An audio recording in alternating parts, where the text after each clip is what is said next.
Bonjour à tous. Je remercie la SUPSI et l'Association de Project Management pour l'opportunité, ainsi que vous, les participants. Nous allons parler aujourd'hui d'intelligence et capacités managérielles dans l'ère des neurosciences. Comment les analyser et les développer.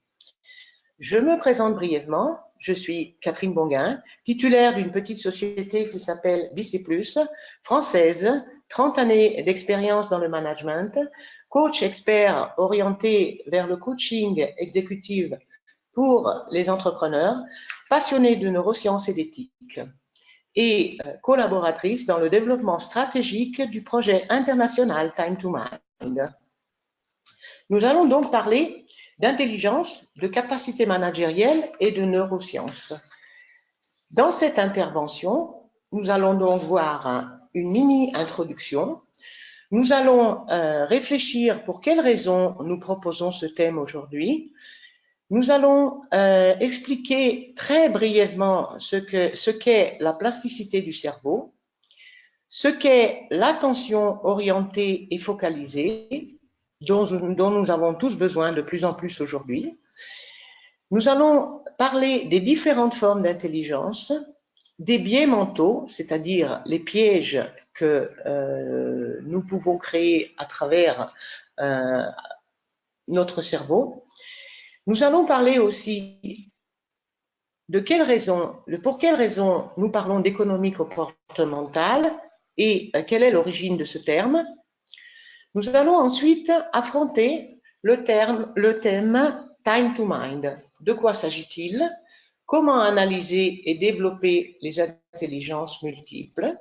Comment valoriser ses propres capacités pour augmenter sa propre efficacité?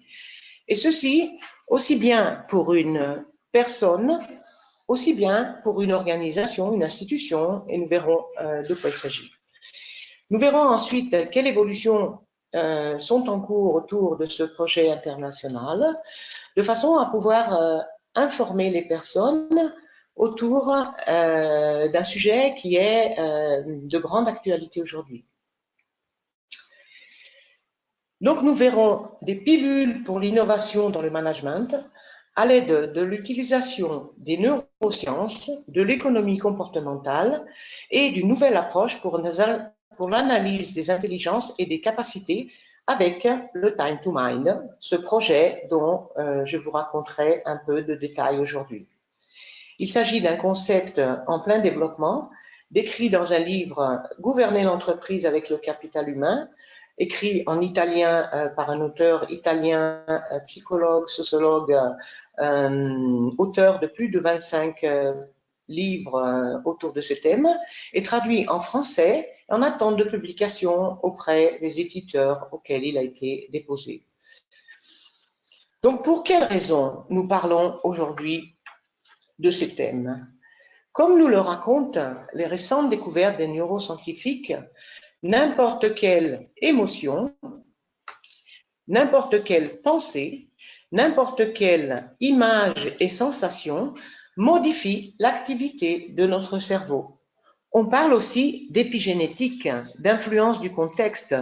On parle aussi de neurosciences de la beauté. À ce propos, je vous cite un livre très très intéressant d'un professeur universitaire français qui s'appelle Jean-Pierre Changeux, et le titre de son livre est justement Neurosciences de la beauté.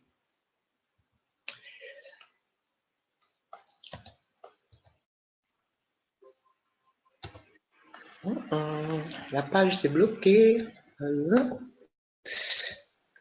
Non, excusez-moi.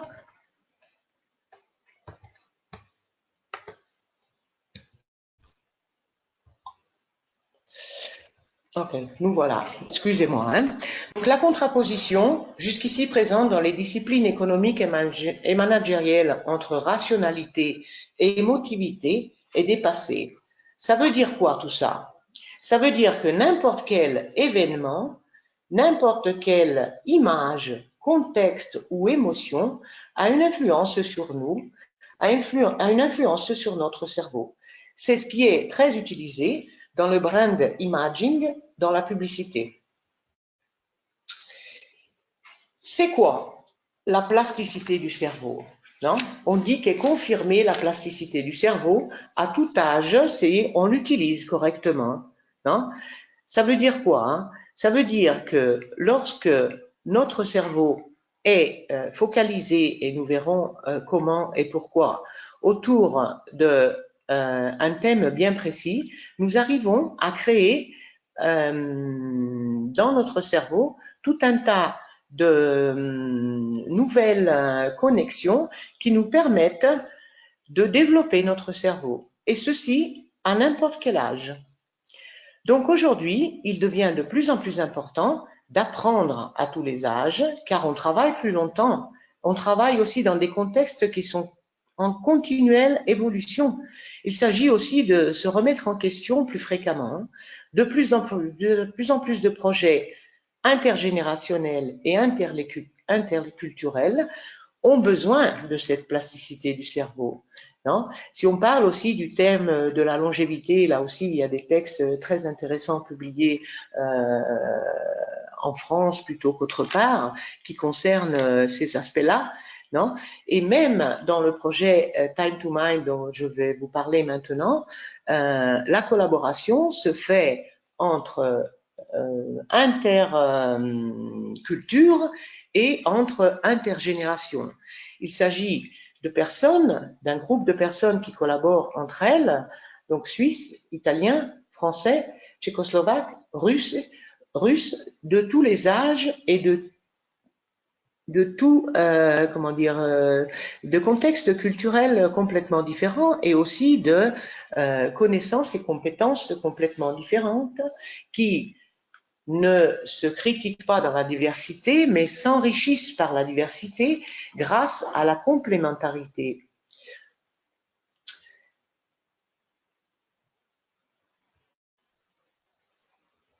Donc, plasticité du cerveau nous porte maintenant à l'attention orientée et focalisée. Car des études nous disent que lorsque l'on ne se focalise pas, nous perdons de l'énergie et nous ne produisons pas de résultats. Pourquoi on parle de ceci? Car lorsqu'on arrive à se concentrer, et des études démontrent ça, sur un aspect spécifique plutôt que sur un objectif spécifique, nous mettons en action des mécanismes cérébraux qui nous concentrent, qui nous permettent d'obtenir les résultats que l'on a donc pointés. Non? Donc, si l'on utilise le cerveau de manière finalisée, vers un objectif, il travaille mieux et plus.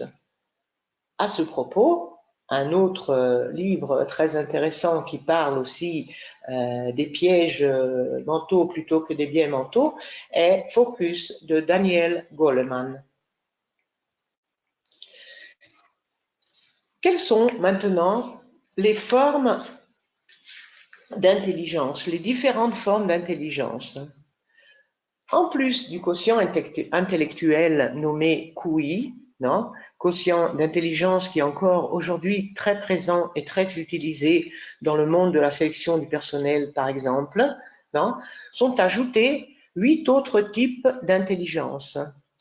Cette étude développée par Howard Gardner, ensemble avec d'autres auteurs, d'autres études successives, sont souvent inconnues et sous-utilisées par la personne. Ces intelligences sont souvent inconnues et sous-utilisées par la personne, non, qui les possède. C'est-à-dire que la personne n'est pas consciente de les posséder. Elles sont bien souvent génétiquement prédisposées. Elles émergent à l'aide de stimulation progressive. Si on ne les stimule pas, elles n'évoluent pas. Et ceci, comme nous le disions déjà auparavant, ça peut se faire de la naissance à l'âge adulte, inclus le 3e et le 4e âge. Dans certains projets, et pas seulement dans celui que je vous ai nommé précédemment, des personnes impliquées vont d'un âge qui va de 25 ans à peu près jusqu'à plus de 70 ans. Donc, voyons d'un peu plus près quelles sont ces formes d'intelligence. Donc, chaque intelligence peut croître lorsqu'elle est entraînée constamment. Non? Par exemple, dans mon cas, j'ai découvert que mon intelligence musicale était assez faible. Donc, bien sûr, quand j'ai l'occasion, j'essaye d'améliorer cet aspect-là de ma personne. Non? Donc, les intelligences qui ont été, comment dire, identifiées au-delà de l'intelligence, des intelligences logiques et rationnelles mathématiques qui composent le quotient intellectuel sont les suivantes. Donc, l'intelligence linguistique, l'intelligence musicale, l'intelligence visuelle espace, l'intelligence sociale, l'intelligence introspective, l'intelligence valorisante et créative, l'intelligence éthique. Non? Par exemple, pour les managers, les intelligences très importantes sont certainement celles qui composent le quotient intellectuel, c'est-à-dire logique, rationnelle et mathématique, mais aussi l'intelligence sociale, introspective, et on peut y ajouter encore l'expertise et la capacité d'intuition. La capacité d'intuition qui peut être, confirmée par rapport à toutes les autres capacités et intelligences. De quoi parle-t-on quand on parle de biais mentaux ou de pièges? Non? Les intelligences multiples peuvent être fragilisées par différents biais. Il peut s'agir de formulations erronées, il peut s'agir de stimulation déformante, il peut s'agir d'empêchement émotionnel. Non? De nombreux textes traitent le sujet, donc je vous en ai déjà cité un précédemment. D'autres, par exemple, le font d'une manière créative aussi très intéressante, comme par exemple le signe noir de Taleb, non? Où on parle d'imprévisibilité, mais aussi de tout ce qui compose les pièges autour de prises de décision qui quelquefois peuvent être erronées par rapport à une évaluation d'une situation qui n'est pas vraiment la représentation de la réalité.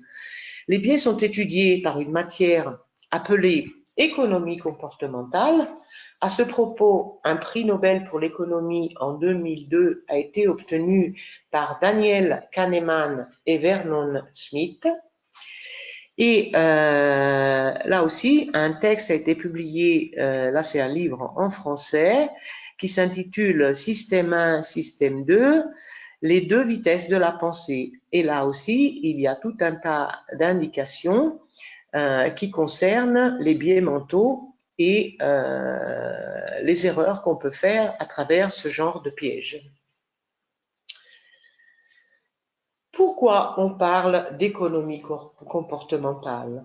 Donc, on a vu qu'il s'agit de réfléchir sur quelles intelligences peuvent être fragilisées par les biais, par les différents exemples qu'on a présentés ici, mais il y en a vraiment beaucoup. Non? On parle de ça parce que les choix économiques sont fortement sujets aux émotions et au conditionnement des contextes et aux conditionnements mentaux. Un exemple sont les bulles spéculatives. Par exemple, si on imagine la crise de 2008 et tout ce qu'on pensait autour des instruments financiers et de leur pouvoir au milieu de l'économie, la crise de 2008 a été une révélation puissante de choix économiques fortement sujets aux émotions. La même chose se présente lorsqu'on parle de brain imaging et d'utilisation de ceci dans la publicité, dans le monde de la mode plutôt que dans d'autres choses. Si l'on pense aussi aux élections des États-Unis, non, les dernières élections des États-Unis, si l'on pense aussi de façon un peu plus, si on veut, lointaine, mais ça peut aussi être recoupé là autour, à l'enquête Gallup faite il y a quelque temps de ça déjà sur l'insatisfaction au travail. C'est-à-dire que 70% de personnes insatisfaites, donc qui vivent des émotions pas toujours positives, sont représentés dans le monde des entreprises, 70%, c'est énorme. Et paraît-il que ceci produit moins 20% de résultats par rapport à ce que s'attend l'entreprise. Hein. Ça donne une idée et une mesure de l'ampleur de l'insatisfaction au travail et les effets que ça peut amener.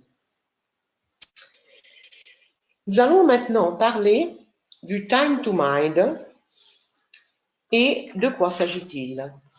Donc, à la suite du temps pour le marché, jusqu'aux années récentes, si on veut, donc surproduction, excessive compétitivité, excès de produits sur le marché, rapidité de mise sur le marché, est arrivé aujourd'hui le temps pour le développement de notre esprit, le développement de notre cerveau, à l'aide d'instruments que peuvent être proposés par le Time to Mind.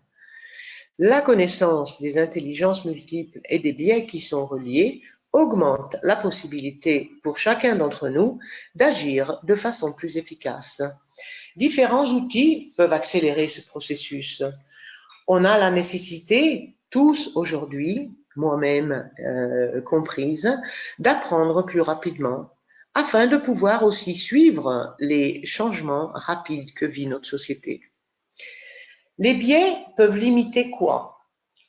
Les biais peuvent limiter les processus mentaux, les fausses convictions et intuitions, par exemple se surévaluer ou se sous-évaluer, hein, les relations interpersonnelles, les barrières culturelles, les croyances erronées sur l'autre, la conscience des propres facultés, donc la tromperie de soi plutôt que le faux souvenir, le conditionnement qui dérive de l'expérience et souvent limite l'expression de l'intelligence et fait démarrer des processus qui peuvent être erronés et bien souvent inconscients. Nous allons maintenant voir ce que sont ces biais mentaux un petit peu dans le détail en faisant quelques exemples. Non? Par exemple, pour ce qui concerne les biais des intelligences multiples, sur l'intelligence logique mathématique, il peut s'agir du biais de typicité, c'est-à-dire si c'est diffusé, c'est typique, hein, ou bien d'une corrélation illusoire. Il se peut qu'on voit des corrélations où il n'y en a pas. Il se peut aussi qu'on n'en voit pas là où il y en a. Intelligence sociale, sur l'intelligence sociale, ça peut être l'effet troupeau. C'est-à-dire, ils font tous comme ça, pourquoi je ne ferais pas comme ça aussi? Et ça se retrouve bien souvent dans les groupes où les personnes n'osent pas donner leur avis parce qu'elles préfèrent attendre l'avis du groupe pour pouvoir prendre parti de ce côté-là. Non? Il s'agit aussi des poussées des social networks, il s'agit aussi des poussées sur Internet et beaucoup d'autres instruments que l'on trouve aujourd'hui qui limitent un peu un autre thème important qui est celui de la pensée critique. C'est-à-dire que beaucoup de choses sont à notre portée, non? Elles nous semblent pratiques, mais est-ce qu'elles nous sont vraiment utiles? Est-ce qu'elle serait pas mieux développée autrement? Enfin, c'est tout un tas de choses sur lesquelles on peut réfléchir. Aujourd'hui, tout est de plus en plus facile.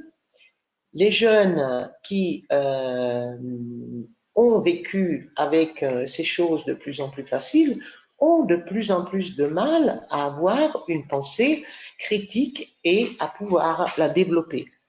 Et ceci, ça devient un phénomène important autour duquel réfléchir. Donc, comment peut-on développer ces intelligences analysées pour savoir à quel point on est, pour savoir sur quelle intelligence on est porté, et comment aussi les développer? Les instruments proposés permettent de réaliser une analyse spécifique. Cette analyse peut être réalisée à n'importe quel âge.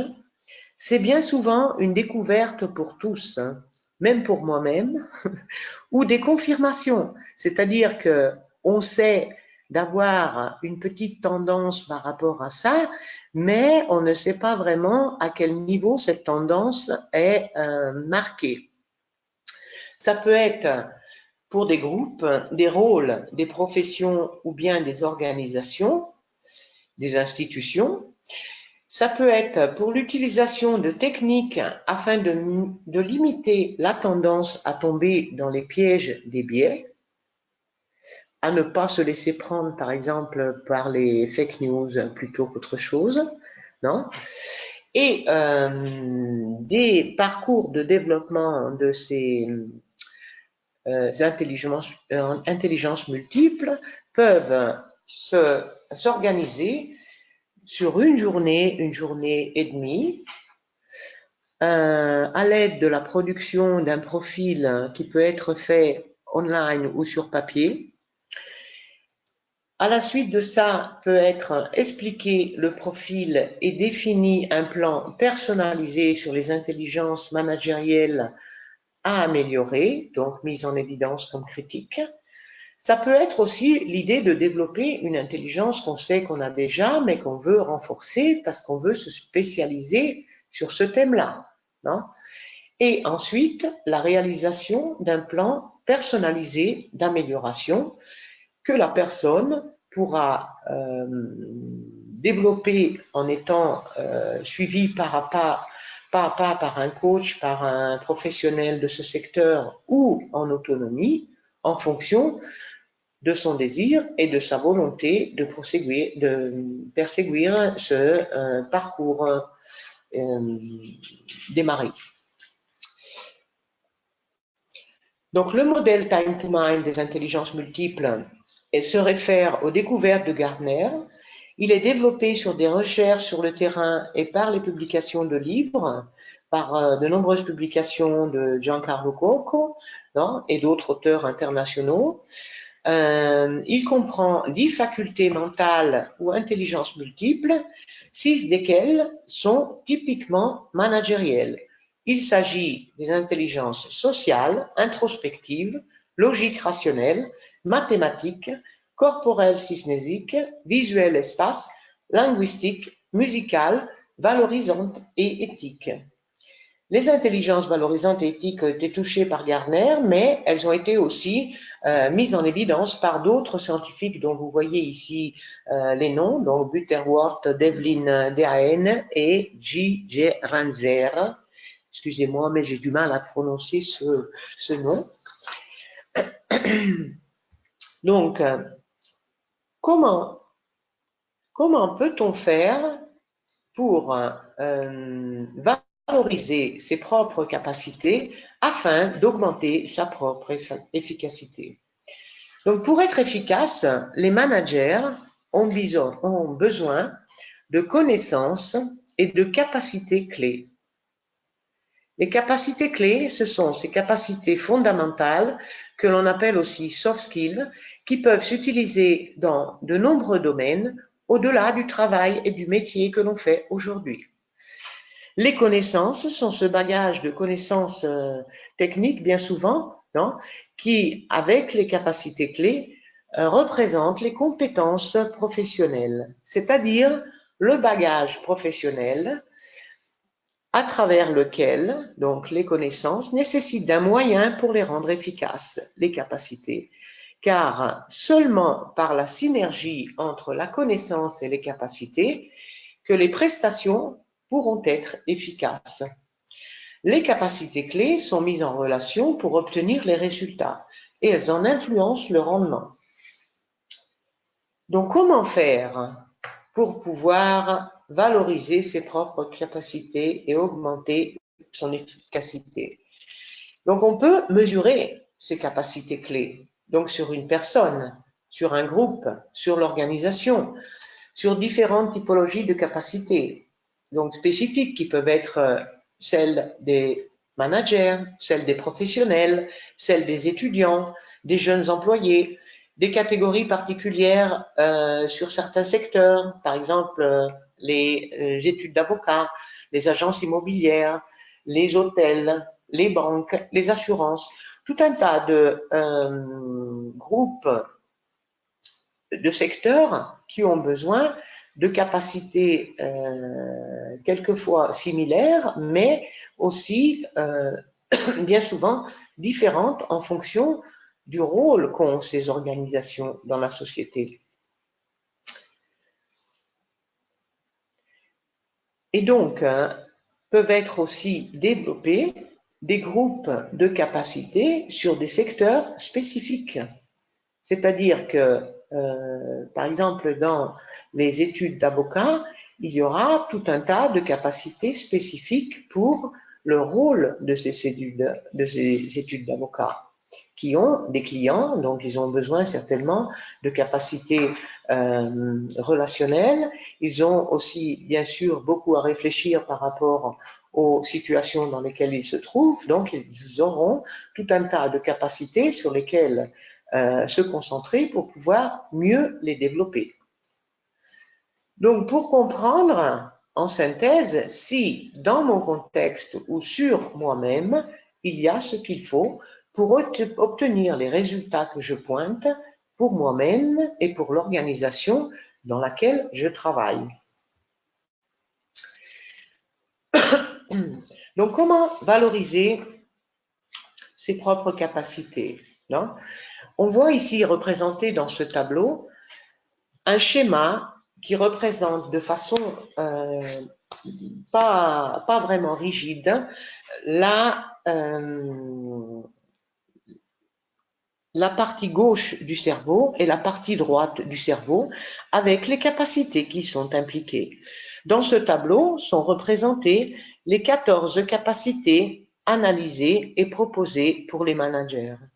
Donc, il s'agit dans la partie gauche de capacités cognitives, de capacités des processus opérationnels, et dans la partie droite des processus de gestion et d'innovation, de capacités relationnelles et émotionnelles.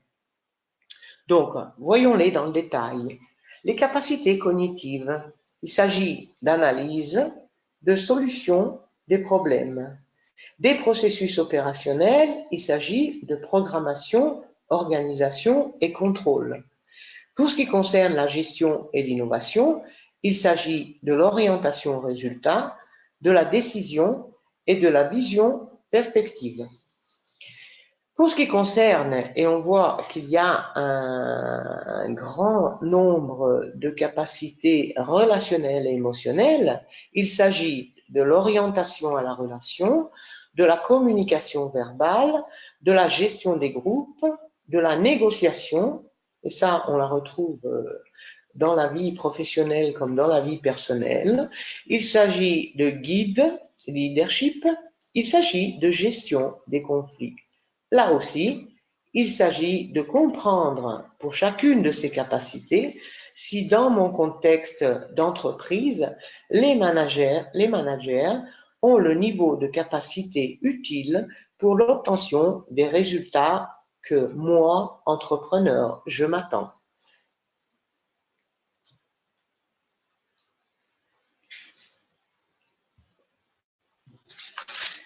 Donc, comment peut-on valoriser ses propres capacités pour augmenter son efficacité? Comment on fait?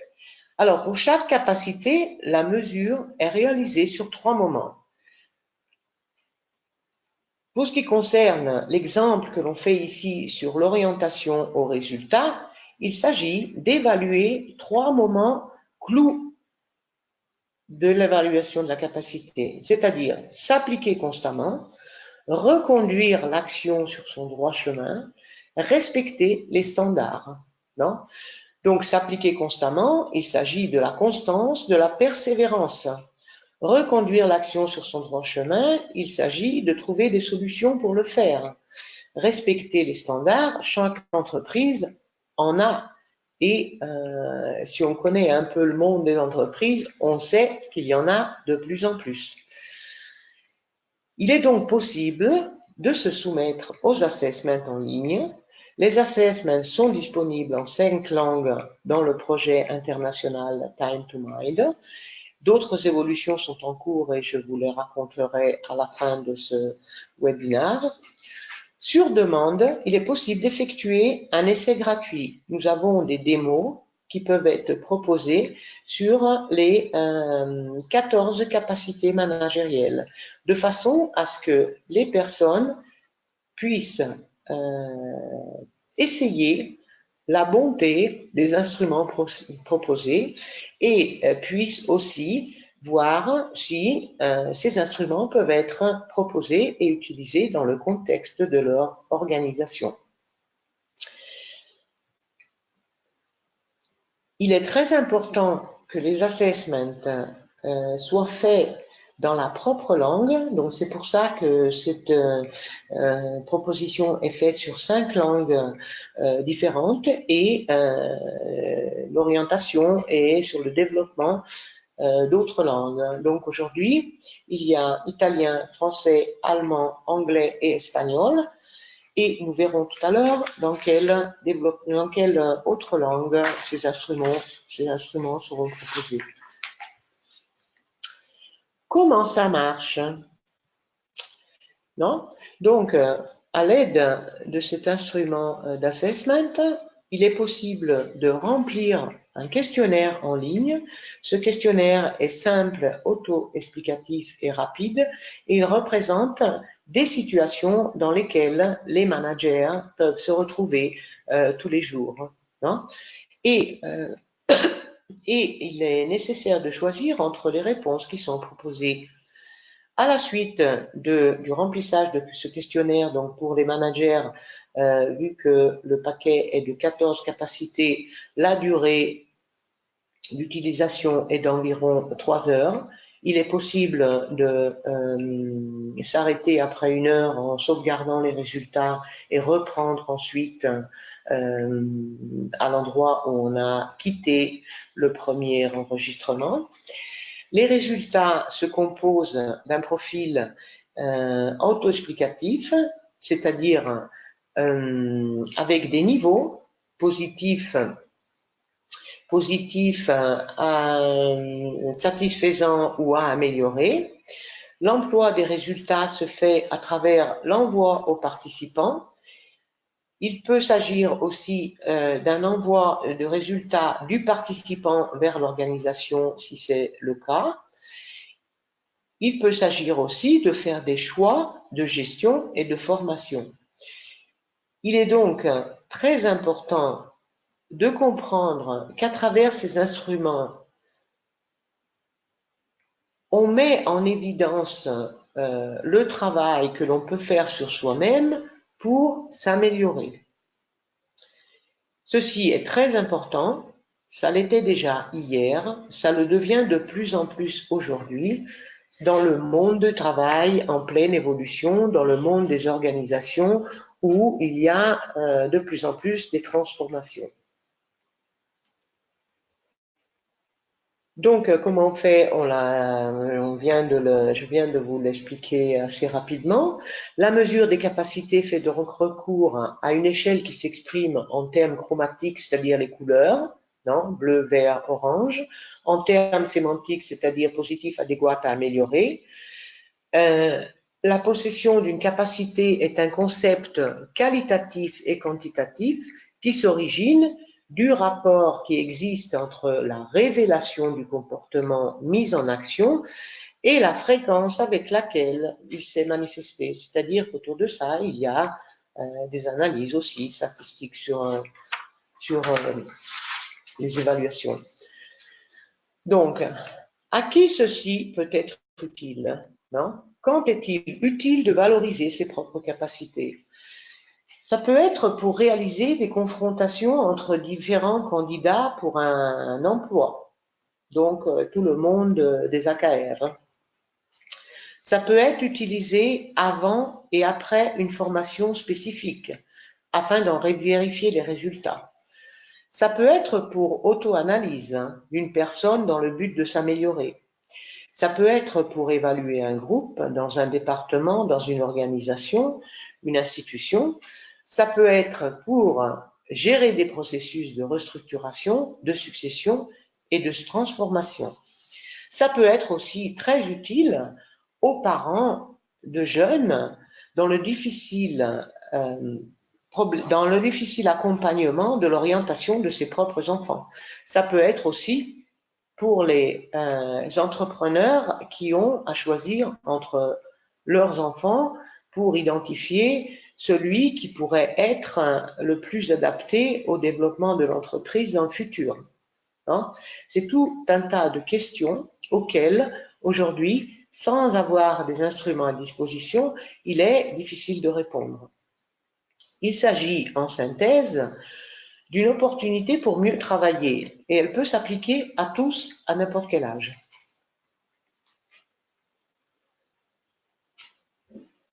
Quels sont les avantages, les résultats obtenus de la valorisation de ses propres capacités? L'obtention d'un niveau qualitatif très élevé. Il s'agit d'un développement qui se base sur 40 années d'études académiques regroupées. Il s'agit aussi d'un coût réduit de l'assessment pour un niveau qualitatif très élevé.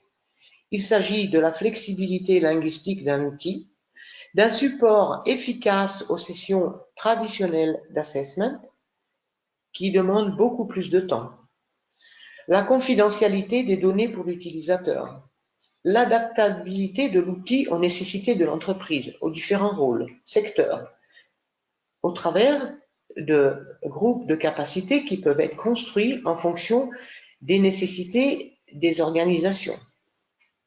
Il s'agit aussi de la rapidité de réponse.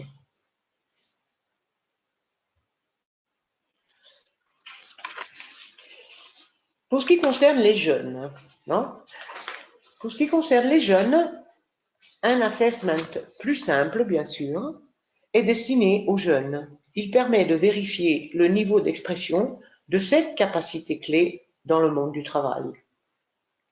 Il est destiné aux jeunes des écoles supérieures, aux étudiants universitaires et aux jeunes qui viennent récemment d'être introduits dans une nouvelle activité ou dans leur première activité.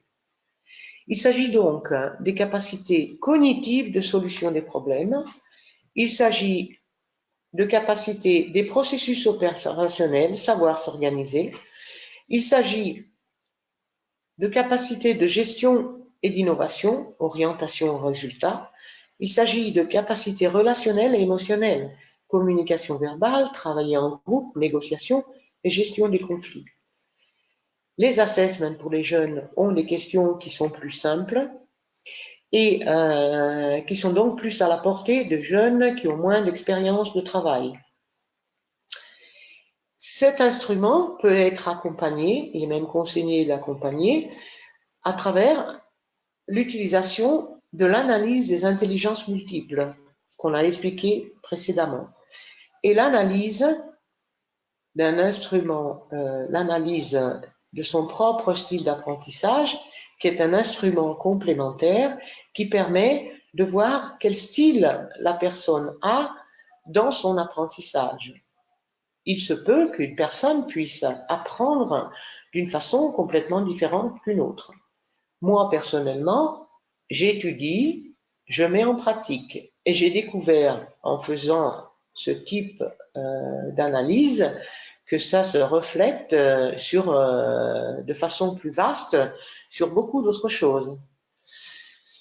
Donc ces deux instruments, intelligence multiple et style d'apprentissage, permettent de fournir des supports essentiels pour l'orientation des jeunes, pour savoir si l'orientation des études plutôt que d'une profession est vraiment celle qui correspond à la personne.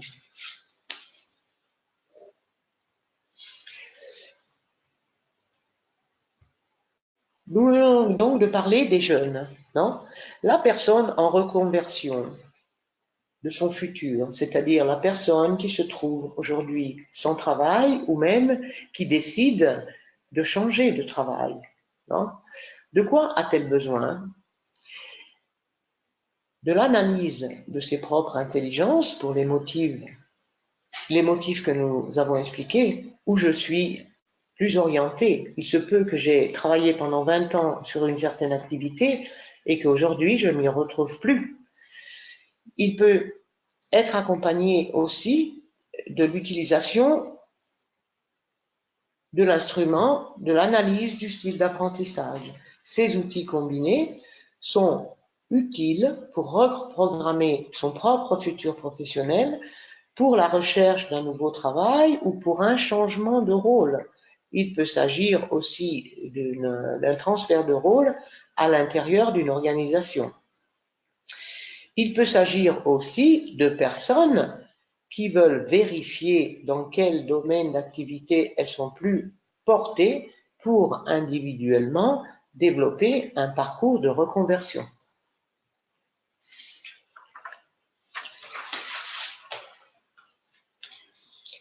Donc, comment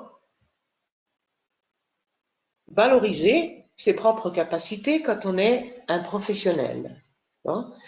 Un assessment pour professionnels développé sur 10 capacités clés indispensables pour l'activité actuelle et pour le développement de la future activité se concentre sur ces capacités-là.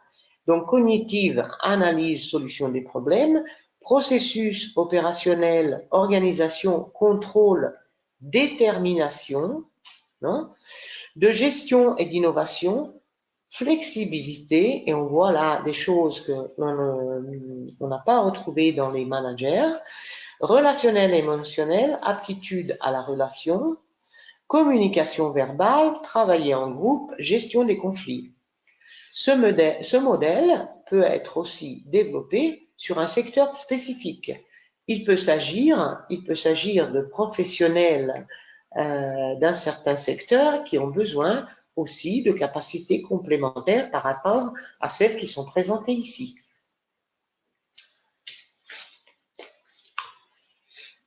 Donc, que fait-on après avoir réalisé sa propre évaluation, après avoir fait l'assessment, hein?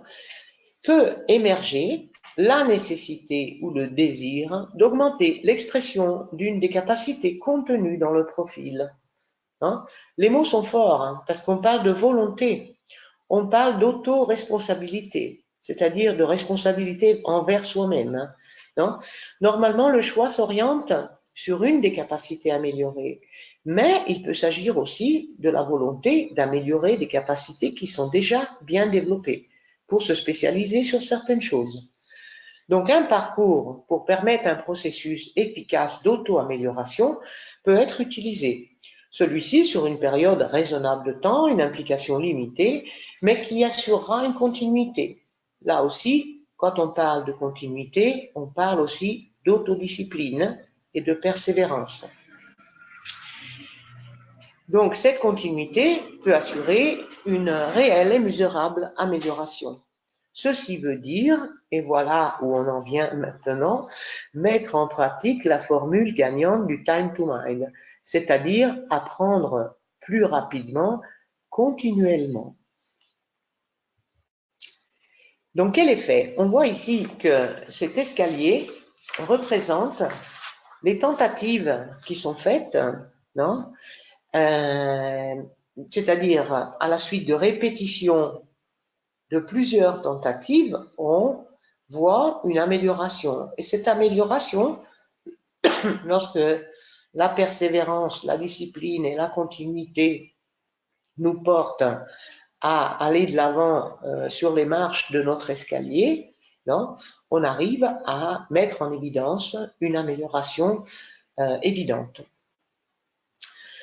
Donc le schéma ici présenté représente bien le parcours et porte au résultat attendu.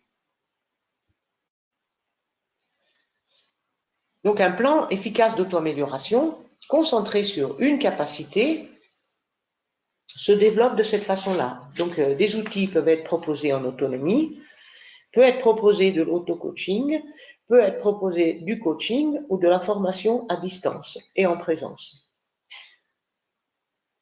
Donc lorsqu'est établi sur quelle capacité orienter le processus d'amélioration, peuvent être fournies des lectures concentrées, des leçons filmées, des guides, des manuels et des questionnaires rodés, des listes comportementales. Tout ceci pour améliorer la capacité en question et pour allumer le désir de changement nécessaire et utile pour son propre futur, qu'il s'agisse du futur d'une personne ou de plusieurs personnes à l'intérieur d'un groupe.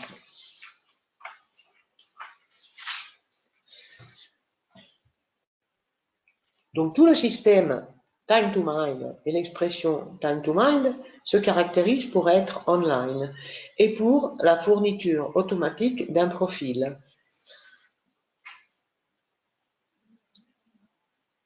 Actuellement, un prototype de plateforme dans lequel sont présentés les instruments, certains sont en cours d'évolution et de chargement, d'autres sont déjà présents et le projet est en pleine évolution. Donc, lorsqu'un assessment de capacité est complété, le demandeur le reçoit. Le système respecte le règlement européen de la protection des données, c'est-à-dire qu'un link est envoyé à la personne et c'est la personne qui décide de l'envoyer éventuellement à d'autres. Le prototype de plateforme, dont je vous disais en ligne, représente la vitrine des produits et services. Un développement stratégique du système est en cours pour sa diffusion plus poussée au niveau international. Quelles évolutions sont en cours pour Time to Mind aujourd'hui? Donc, il y a eu tout un tas d'événements, une présentation des résultats au cours d'une conférence de Giancarlo Cocco qui a impliqué Souxi et UBS en février dernier. D'autres conférences ont été réalisées entre-temps en juin à Rome et une autre est prévue au mois d'octobre à Milan. D'autres conférences ont été faites à Locarno. Ce webinaire est le deuxième présenté. Un autre est déjà sur YouTube, on me confirmait ce matin en italien. Nous sommes en train de recueillir des intérêts au niveau national et au niveau international. Plus de 350 démos ont déjà été essayées en Europe. Suisse, France, Italie et Espagne comprises.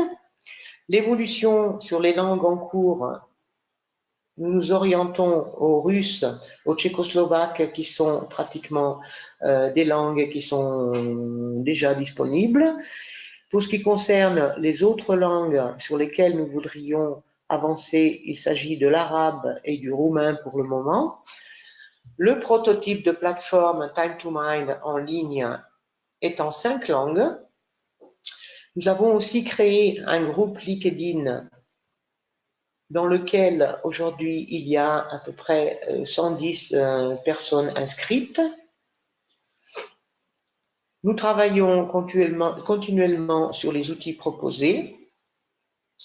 Des articles sont proposés au niveau national et international et des publications, je vous en parlais tout à l'heure, sont proposées au niveau international. Il s'agit d'un gros travail, mais un travail très enrichissant et avec toute une série de développements qui sont vraiment, orientés au développement des personnes, des organisations dans une optique d'aspect social, de soutenabilité, de soutien au développement des ressources humaines dans un monde qui change. Le capital humain à développer, intangible, à valoriser. Avec ceci, j'ai terminé. Je vous remercie et je suis à votre disposition pour vos questions.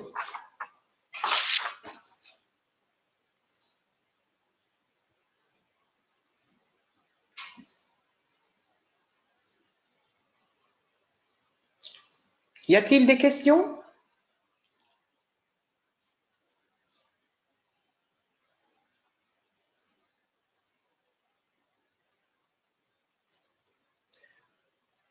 Donc, s'il n'y a pas de questions, je vous remercie d'avoir participé à ce webinaire.